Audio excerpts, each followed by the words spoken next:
¿Qué tal Sajarova?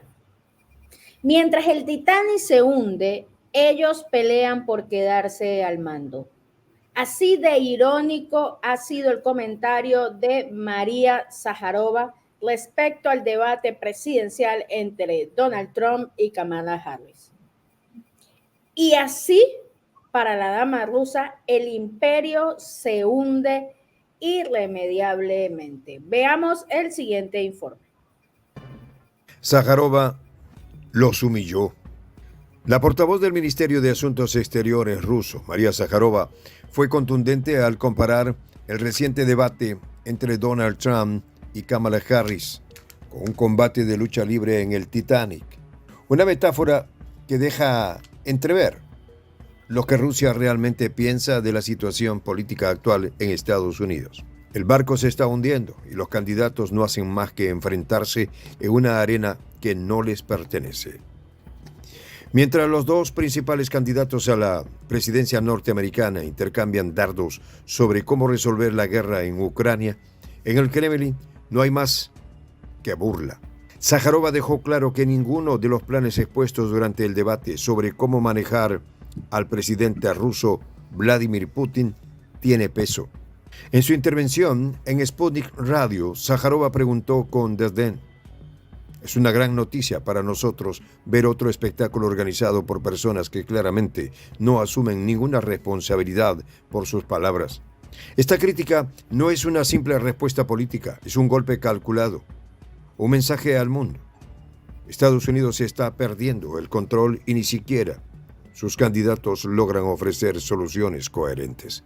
Es interesante observar cómo Sájarova, siempre conocida por su lenguaje elegante, utilizó esta comparación para minimizar la importancia del debate. Rusia observa desde una posición de poder, consciente de que, pase lo que pase en el escenario político estadounidense, el país parece estar navegando hacia su propio hundimiento. Las palabras de Sájarova no solo reflejan la postura del Kremlin, sino que también lanzan un mensaje global. La decadencia de Estados Unidos ya no es una cuestión de especulación, es un hecho inminente.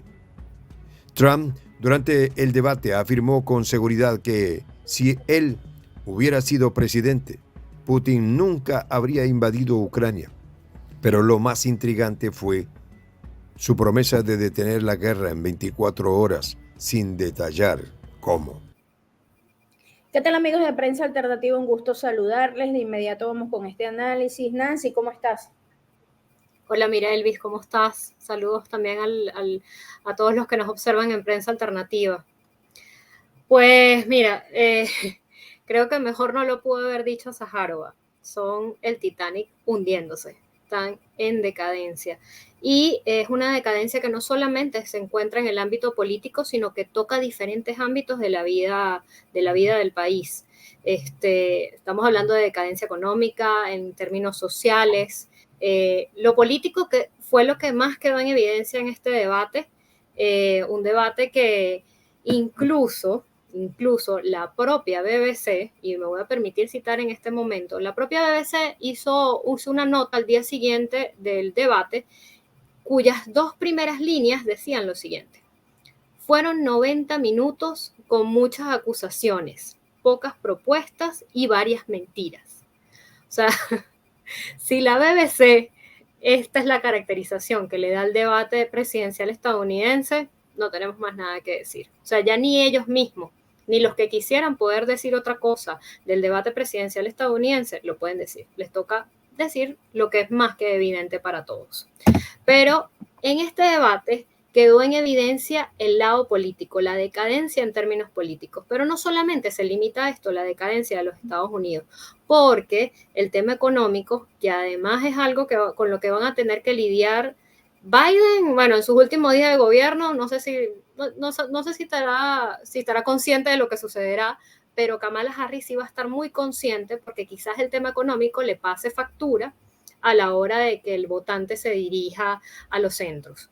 Entonces, el tema económico que, de hecho, la propia Reserva Federal en días recientes calificaba como... La Reserva Federal recientemente en un reporte caracterizaba la economía estadounidense como estancada y en descenso. O sea, nada halagadora. Y estamos hablando de la propia Reserva Federal estadounidense. Pero además, en este análisis, le tocaba le tocaba medicina también a Europa, porque ellos, y cito, decían, nos encontramos, tanto en Estados Unidos como en Europa, con economías crecientemente débiles en su relación con la producción, con la actividad real y crecientemente dependientes de los aspectos financieros. Es decir, son crudas verdades sobre la economía que no vienen de nosotros, no las estamos diciendo nosotros simplemente estamos leyendo lo que plantea, lo que expone la Reserva Federal. Pero esto fácilmente es evidenciable en lo que vive el ciudadano como tal, el día a día económico en los Estados Unidos. Y a mí me llamó la atención, justo cuando estaba haciendo la revisión, el chequeo para esta conversa, veía algo dramático. Y es que, bueno, en Estados Unidos, producto de la misma situación económica, hay organizaciones caritativas, organizaciones religiosas que dan alimentos al pueblo, a la población en general, de manera gratuita. Y me topé con uno de esos anuncios. Y ese anuncio hablaba específicamente, además de una ciudad con contradicciones, pues porque era en Las Vegas. Las Vegas es mundialmente conocido no precisamente por pobreza, sino porque nos han vendido casinos, etcétera. Pero es un aviso para este propio fin de semana de repartición de alimentos. Y en la nota, los miembros de la organización rápido decían, tenemos muchas llamadas pidiendo comida debido al alza en los precios. Es decir, inflación, ¿sí? En los Estados Unidos están viviendo inflación. Y esto me permite conectar con una declaración de nada más y nada menos que de la Organización para la Cooperación y el Desarrollo Económico, OCDE.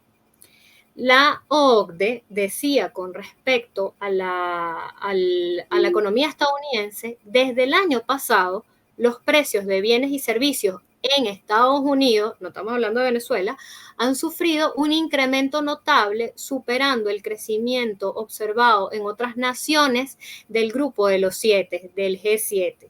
Declaraciones de la OCDE. Es decir, estamos en un pequeño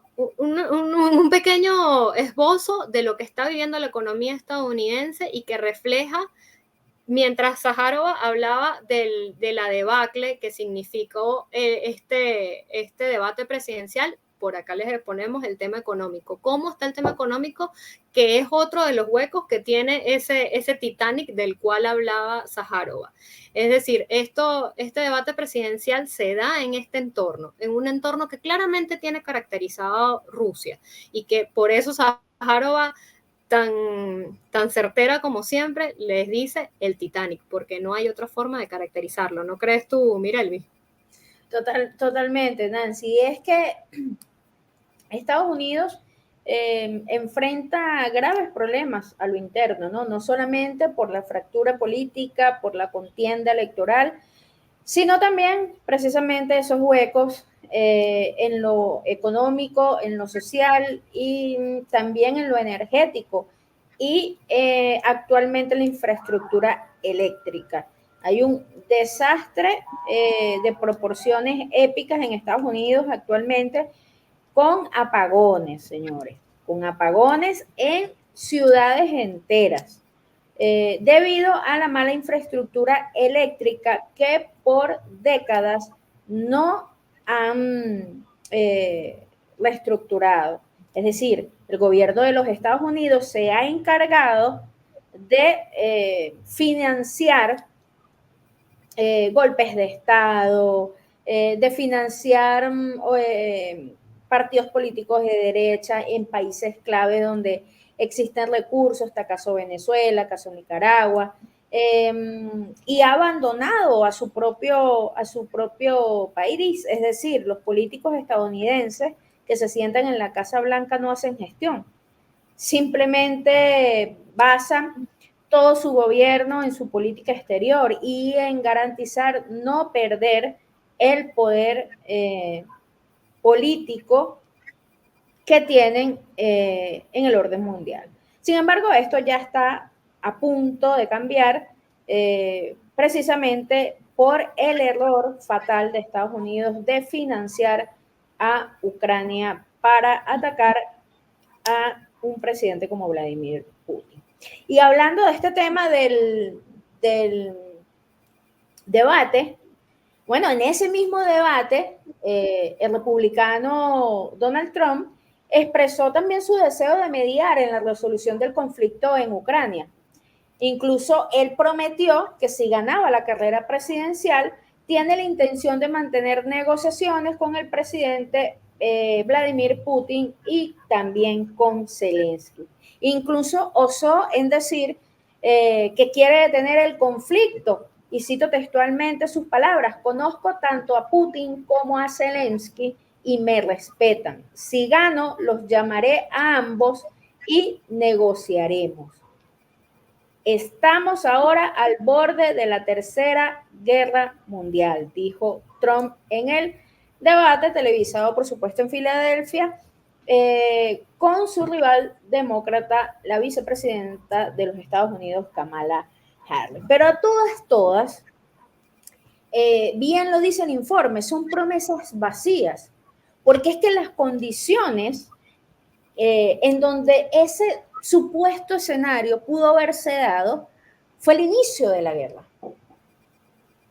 Pero ahora que el presidente Vladimir Putin está exterminando, acabando, destruyendo al ejército ucraniano, que ha tomado el control de importantes regiones y está a punto de obtener una rendición forzada de Ucrania, no creo que con una llamada telefónica el presidente Vladimir Putin vaya a decir, bueno, sí, Trump, ahora, bueno, está bien, vamos a negociar. No.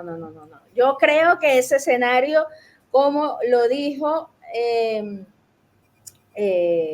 esta gran dama rusa, pues simplemente es eso, un Titanic a punto de hundirse, humo, puro humo, no sabían ni qué decir esos dos candidatos allí, porque fue un debate a la nada, no tocaron los temas profundos que toda la población mundial incluso quiere saber concretamente, puras promesas vacías, ¿no? Como este escenario que pinta Donald Trump, que con una llamada, bueno, va a sentarse a negociar con Zelensky y el presidente ruso Vladimir Putin. En este escenario, cuando ya básicamente Rusia está ganando la guerra. Yo no creo, Nancy, no sé tu opinión, pero yo no creo que ese escenario ficticio, mágico de Donald Trump se dé. No por lo menos en esas condiciones que él dice, que porque lo respetan, él va a llamar y de una vez se van a sentar a negociar. Y más con las declaraciones en estos últimos días del presidente Vladimir Putin, que concretamente lo dijo. Él concretamente dijo que iba a cumplir todos sus objetivos. Y cuando habló de todos, son todos. No creo que el presidente Vladimir Putin se vaya a sentar con Donald Trump simplemente porque le haga una llamada telefónica. Pero así, amigos de Prensa Alternativa, así de vacío fue este debate presidencial. Nancy reseñaba un medio de comunicación estadounidense que los destruyó, pero yo le tengo acá otro. El periódico estadounidense New York Times evaluó el debate presidencial, obviamente, de estos dos candidatos, Kamala Harris y Donald Trump, y pues ha calificado este debate como ninguno de los dos se dio un knockout final entre sí. Cito al medio de comunicación: a pesar de la abundancia de momentos, no parece haber ningún golpe que pueda cambiar drásticamente la dinámica ante unas elecciones muy tensas en noviembre, dice el mismo artículo. O sea, estamos hablando de New York Times, lo mismo que la dama rusa.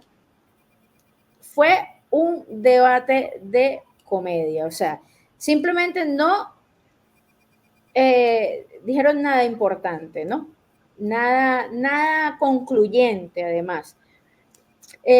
Además, bueno, el periódico New York Times dice que los autores del material añaden que Harris pudo transmitir en gran medida su posición no tan comprensible a la audiencia, mientras que Trump parecía irritado y a la defensiva. Sin embargo, pues no llegaron a nada. Es que es verdad, no llegaron a nada. Nunca llegaron a nada en ese debate más que promesa. Vamos a ver la segunda parte del informe, Nancy, y continuamos con este análisis. Este tipo de afirmaciones vacías son exactamente lo que Sájarova estaba criticando. Para el Kremlin, estas promesas no tienen ningún valor. Son meras palabras que se pierden en el aire. Sájarova dejó claro que Rusia no está preocupada por las promesas de los políticos estadounidenses. Pues en sus palabras, es una locura escuchar a dos personas discutiendo cómo y por qué van a castigar al mundo. La respuesta de Sájarova refleja la confianza que Rusia tiene en su posición estratégica en la guerra de Ucrania.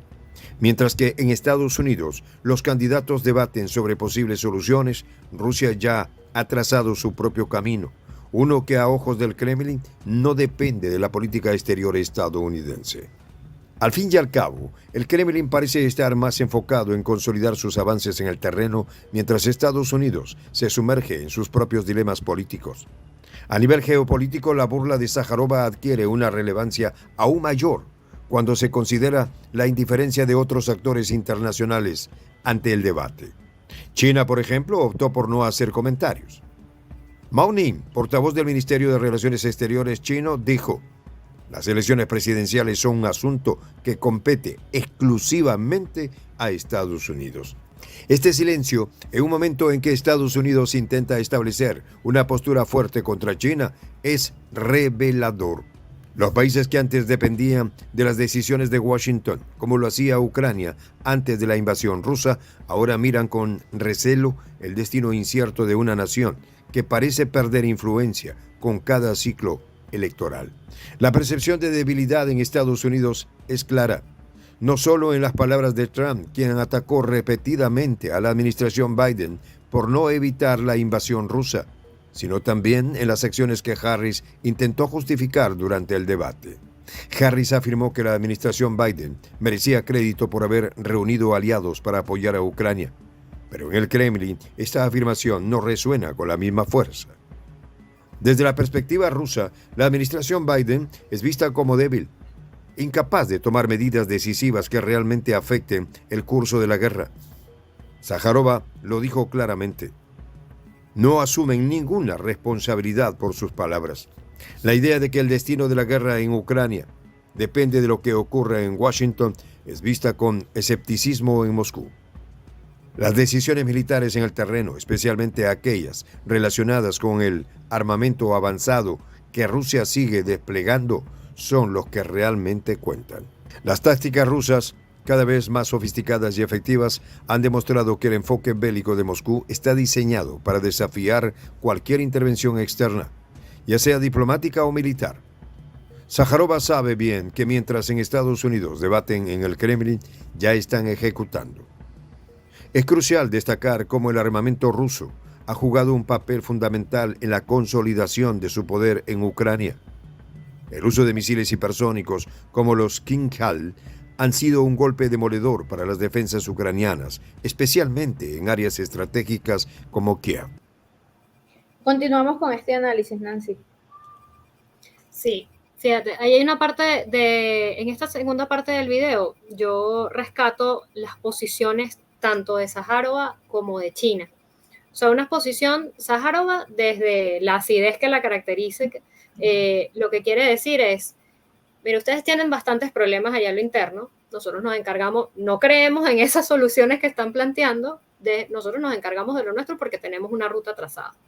Y China, desde la diplomacia que le caracteriza siempre, dice, nosotros no nos vamos a meter en las elecciones de los Estados Unidos, encárguese los Estados Unidos de sus elecciones.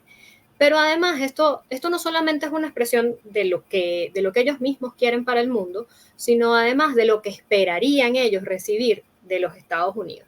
todo el mundo esperaría que si esa es la posición, si por lo menos China dice yo no me voy a meter en tus elecciones, eso es asunto de los estadounidenses, lo mínimo que se espera es que Estados Unidos tuviera una posición muy parecida. En la realidad no sucede, es Estados Unidos, se mete en todo.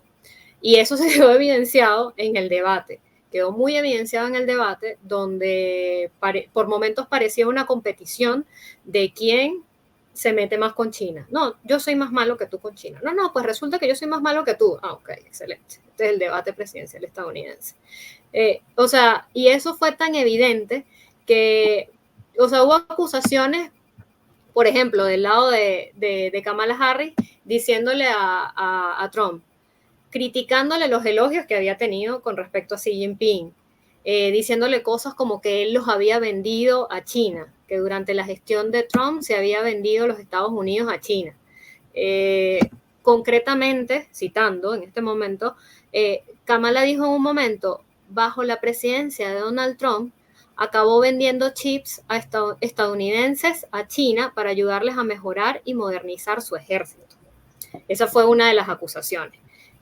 Posteriormente decía algo así, decía lo siguiente: la política sobre China debería ser asegurarse de que los Estados Unidos de América ganen la competición del siglo XXI. O sea, claramente la posición ni de respeto ni de cooperación. Aquí están ellos en otra.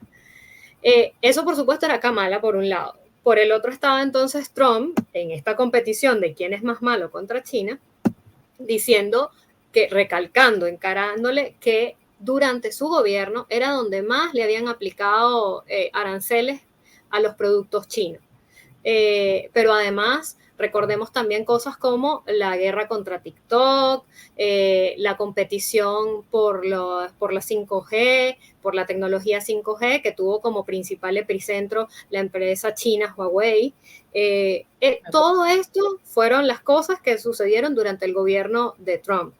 Y Trump además le enrostraba a Kamala diciéndole, todo esto además, sobre todo el tema de los aranceles, lo mantuvo Joe Biden durante su gobierno porque se dio cuenta que funcionaba, que generaba dinero para el país. O sea, entonces, al final, mientras China busca, no te metas en mis cosas, yo no me meto en las tuyas, pues este es el son de los Estados Unidos. Un debate de quién se mete más con China. Es una evidencia más de la política estadounidense, de cómo desde estos espacios, en lugar de discutir, de aprovechar de discutir temas que le importen a todos, que le importen a los estadounidenses, entendiendo además lo que planteábamos un poco en la parte pasada. O sea, hay toda una situación económica y social. Tú hablabas también del tema eléctrico, hay toda una situación a lo interno que merecía ser tocada con nivel además, porque se generaron un nivel de discusión y de debate que bueno, ya se ha dicho bastante por allí. Y no fue el que al final el estadounidense que sufre todos estos problemas que ya relatábamos, logró simplemente acusaciones, va a ir y venir, chismes, o sea, porque a ese nivel han llegado los debates estadounidenses. Entonces, la verdad que este posicionamiento de Rusia y de China da un ejemplo de cómo realmente deberían ser las relaciones internacionales, cómo deberían tratarse las cosas. Pero de verdad que, bueno, desde Estados Unidos evidentemente no lo vamos a tener. Pero tenemos la esperanza de que existen países que están buscando por retomar caminos que nos lleven a unas relaciones de cooperación y de respeto entre los países. Sí, sobre todo los BRICS, ¿no? Es una organización que apuesta todas por un mundo diferente, un mundo multipolar. Es que sí, mira, Nancy, ese debate fue para muchos, incluso analistas internacionales, analistas políticos, un completo chiste. Incluso, bueno, si nos ponemos a analizar el debate,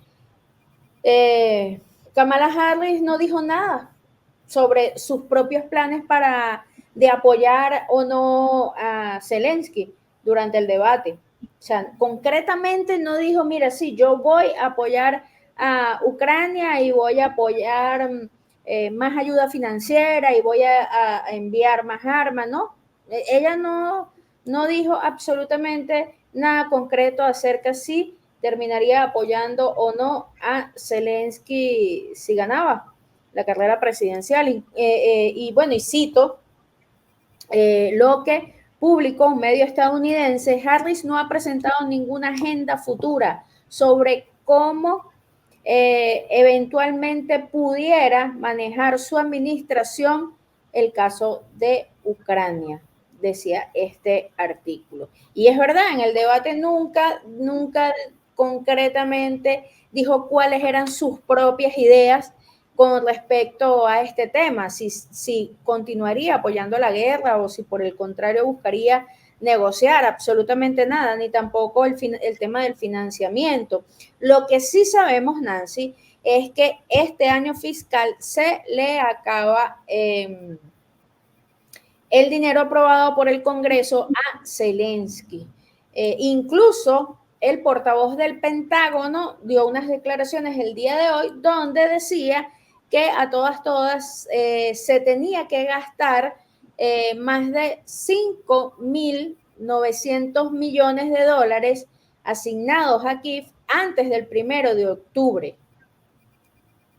Y que luego debería la administración Biden, antes de salir, pedirle al Congreso extender la ayuda a Ucrania.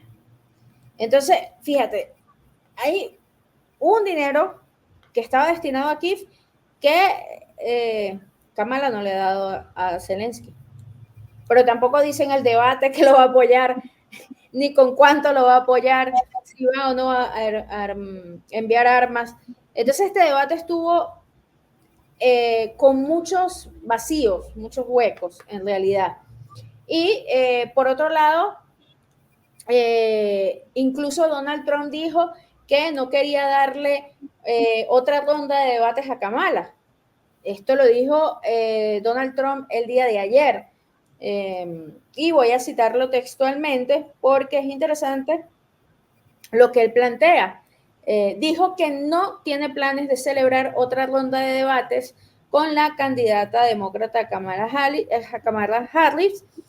Incluso dijo que después de esa mala pelea, los peleadores suelen exigir una revancha, pero yo no estoy seguro de debatir o hacerlo. Esto lo dijo Donald Trump el día de ayer. Después me imagino de ver el escándalo y los titulares escandalosos del desastre que fue ese debate. Este hombre dijo: mira, no sigo, no vuelvo a salir en un debate con Kamala Harris. De todas, bueno, lo que sí sabemos es que Rusia continúa su ofensiva en Ucrania, que la OTAN, Estados Unidos y la Unión Europea están en graves y serios problemas, amigos de Prensa Alternativa, porque Rusia cada vez está más cerca de ganar esta guerra y eso sería la completa humillación para estos sectores occidentales. Incluso el ex oficial de inteligencia estadounidense, el experto y militar analista Scott Ritter, dijo que la OTAN y la Unión Europea están destinadas a desaparecer en unos 10 años. Y cito textualmente lo que dijo Scott: este es el fin de la OTAN, esta es la muerte de la OTAN. Creo que la OTAN colapsará en menos de 10 años y esto tiene que ver con la victoria de Rusia en Ucrania. Además enfatizó Scott que Turquía en realidad declaró su renuencia a permanecer en los barcos que se hunden de la OTAN y la Unión Europea, prefiriendo cambiar a un nuevo gran crucero. El experto insinúa así la posibilidad de que Turquía se una a los BRICS. Y es que los BRICS, amigos de Prensa Alternativa, está dando mucho que hablar y hay fila de países que quieren pertenecer a esta organización. Vamos a ver entonces la última parte del informe para finalizar este análisis. Estas armas no solo han mostrado la superioridad tecnológica rusa, sino también la capacidad del país para mantenerse a la vanguardia en el campo de batalla. Mientras tanto, en el debate entre Trump y Harris, las soluciones propuestas parecen no tener en cuenta esta realidad militar. Trump habla de detener la guerra en 24 horas, pero no aborda cómo enfrentaría a un ejército ruso que, según los expertos, está mucho mejor equipado y preparado que antes. En contraste con la política de sanciones de Estados Unidos, que ha tenido un impacto limitado en la maquinaria bélica rusa, Moscú ha respondido con una modernización de sus fuerzas armadas que ha sorprendido a muchos analistas occidentales. El uso de drones de ataque, artillería pesada y la continua producción de tanques avanzados como el T-14 Armata han consolidado la posición de Rusia como una superpotencia militar. Y esto no es algo que se menciona en los debates estadounidenses. Es como si el poderío militar ruso fuera ignorado deliberadamente, algo que Zaharova parece entender a la perfección.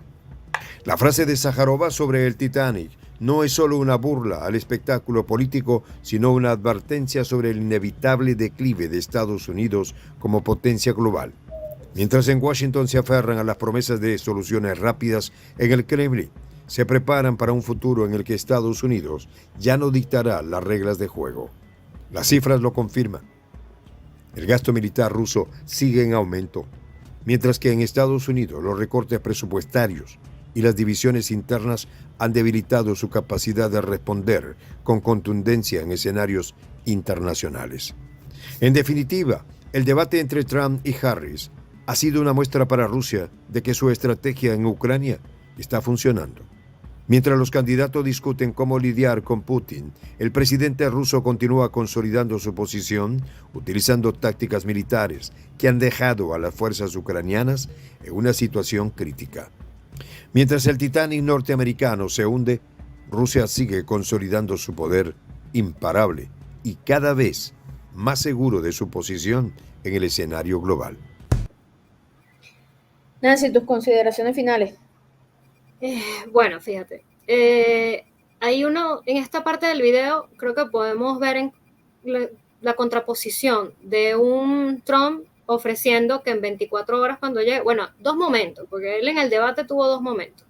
Un momento donde dijo, si yo hubiese estado en la presidencia, no hubiese sucedido nunca este conflicto. Ya se queda uno así. Un segundo momento, cuando dice, si a mí me eligen en 24 horas, yo termino la guerra. Fuertes declaraciones, dirían por ahí. Pero además, él da estas declaraciones y no dice cuál es la hoja de ruta, cómo eso va a suceder, no es como un milagro que va a ser. Llega a él y como él los conoce, entonces se va a acabar la guerra. Evidentemente esto hace que desde el Kremlin sea todo escepticismo, así, porque este señor dice esto, y el Kremlin tiene una ruta trazada, real, verificable, no es humo vendido en un debate. O sea, tú abres la prensa en general, hasta la occidental, y encuentras y ves los pasos que va dando el ejército ruso en términos de cumplir con un mapa trazado. Y eso es fácilmente verificable. Tú abres fácilmente y encuentras cosas como Rusia asegura terreno en la región de Kursk. Región muy importante porque recordemos que fue la que hace pocos días fue atacada por parte del ejército de Zelensky en un intento desesperado por demostrar nadie sabe qué. Eso es uno. Otras cosas. Uno sigue buscando y encuentra más argumentos. Y Rusia asegura que tomó 8 localidades en el Donbass nada más en la última semana. Otro argumento más. Seguimos buscando y encontramos cifras que ya hemos hablado algo de las cifras. 17,000 bajas ucranianas en la última semana. Es decir, son hechos. Y muy importante de estos hechos, resaltar que se trata en este momento, en esta pequeña búsqueda, es prensa occidental, no estamos hablando de RT, de Sputnik, de prensa alternativa, estamos hablando de la prensa occidental afín a los intereses de Washington. Y ellos mismos les toca reflejar estas realidades porque son realidades en el terreno. Aquí, más allá de esto, quisiera detenerme un poco en este último titular de 17.000 bajas ucranianas en la última semana. Porque, mira, Elvis, recuerdas que hace unos días hablábamos de 4 brigadas, que era lo que le quedaba a Ucrania. Y cuando hablábamos de esas últimas 4 brigadas, hablábamos de una cifra de que se traducía 12.000 y 16.000, entre 12.000 y 16.000 soldados, juntándolas todas en total. Entonces, cuando vemos últimas 4 brigadas, entre 12.000 y 16.000 soldados, y estamos hablando entonces, según esta nota de prensa occidental, de que 17.000 bajas se sucedieron en la última semana, pues ¿te acuerdas que en ese momento hacíamos un conteo de que más o menos con esos números eran 8 o entre 8 y 16 días de conflicto lo que quedaría? Entonces, seguimos viendo números que son preocupantes y que además nos siguen dando cuenta de por qué cada vez más líderes de la OTAN, de la Unión Europea, que eran la punta de lanza de la guerra en todo esto, ahora hablan de sentarse a hablar de la paz. Pero estos son números y son hechos verificables, pero que además no llegaron solos, forman parte de la estrategia de un ejército organizado con una superioridad militar gigantesca, que nadie niega, ni en Occidente la niegan ya. Tratan de matizarla, de hacerle control de daños a Zelensky, pero es una realidad palpable en el hecho, no son promesas vacías. Los portavoces de Rusia no salen a dar declaraciones a partir de promesas vacías como se hizo en el debate estadounidense. O sea, hay una hoja de ruta trazada que ya está dando resultados, lamentablemente para Occidente, pero muy exitosamente para el Kremlin. Y es verificable incluso en los medios occidentales. Entonces, más allá del humo que se pueda vender en un debate acalorado entre dos figuras desesperadas, hay realidades. Y hay realidades que chocan en la cara, así les duela a los Estados Unidos. Completamente, Nancy. Es que nada más el descaro de Kamala de decir que hay que agradecerle a la gestión de Biden y por supuesto ella como vicepresidenta, que unió a países amigos para atacar a Ucrania, a Rusia, o sea, que ayudó a Ucrania para atacar a Rusia. Nada más con eso, lo descabellado que suena eso, entonces hay que agradecerle a ellos la cantidad de muertos, de soldados caídos ucranianos. Ese pueblo debe agradecerle a Biden y a Kamala por la destrucción de su propio país, ¿no? Eso es insólito. Pero es que además tú hablabas de los hechos verificables, pero es que el mismo Ministerio de Defensa de Rusia publica videos en batalla. Que se hacen virales. Videos en batalla. O sea, han publicado muchísimos videos de batallones enteros, de comandos especiales enteros rindiéndose, soldaditos caminando uno detrás de otro por la Guardia de Seguridad de Rusia, ¿no? Hemos visto cantidades de videos. Bueno, tienen un museo, Nancy. Tienen un museo con los tanques estadounidenses destruidos ahí, los botines de guerra, los tienen ahí, y Rusia hizo un museo para que todo el que quisiera fuera a ver el botín, ¿no? Los trofeos de guerra, de la cantidad de armamento occidental destruido por Rusia. Entonces estos señores vienen a pintar un humo que la verdad el mundo ya no les cree absolutamente nada. Incluso los mismos ucranianos ya están saliendo a publicar videos de las morgues colapsadas, de la crisis que están viviendo, y incluso ya hasta la propia OTAN, los miembros de la OTAN están con discusiones acaloradas para terminar o no la guerra y ver qué van a hacer con Zelensky. Incluso esta noticia que yo voy a traer a colación acá me dejó de verdad en shock. Miren, algunos países de la Unión Europea encontraron sorprendente la decisión del Fondo Monetario Internacional. Escuchen bien, el Fondo Monetario Internacional ofrece a Rusia recomendaciones para mejorar su situación económica. O sea, básicamente el Fondo Monetario Internacional le está dando recomendaciones a Vladimir Putin para burlar el bloqueo estadounidense. ¿Ah? Y el bloqueo o sea, hasta el Fondo Monetario Internacional ya reconoció, o sea, que Putin ganó la guerra. Y esto es increíble. O sea, que este fondo, que es dirigido por Estados Unidos, porque para nadie es un secreto que las organizaciones internacionales son, digamos que, como un apéndice del gobierno estadounidense. Bueno, estos señores hoy sacaron un informe para decirle a Putin cómo burlar las sanciones gringas. Esto es increíble, Nancy. Yo cada vez que reviso la prensa occidental, de verdad que me quedo sorprendida de esta gente. Entonces dice la nota que en una reunión de funcionarios de la Unión Europea, Francia, Bélgica, Polonia y varios países bálticos y nórdicos expresaron su confusión sobre la decisión del Fondo Monetario Internacional de reanudar el diálogo con Moscú sobre las previsiones económicas anuales, según fuentes familiarizadas con el Fondo Monetario Internacional. Y esto fue, señores, publicado el día de hoy. O sea, esto es insólito, Nancy. Esto es insólito. Hasta el propio fondo no, bueno, vamos a restablecer relaciones con el ganador. Vamos a darle unos consejitos.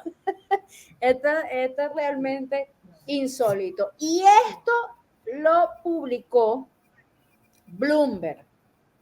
O sea, no estamos hablando que lo publicó, no sé, Sputnik, RT. No.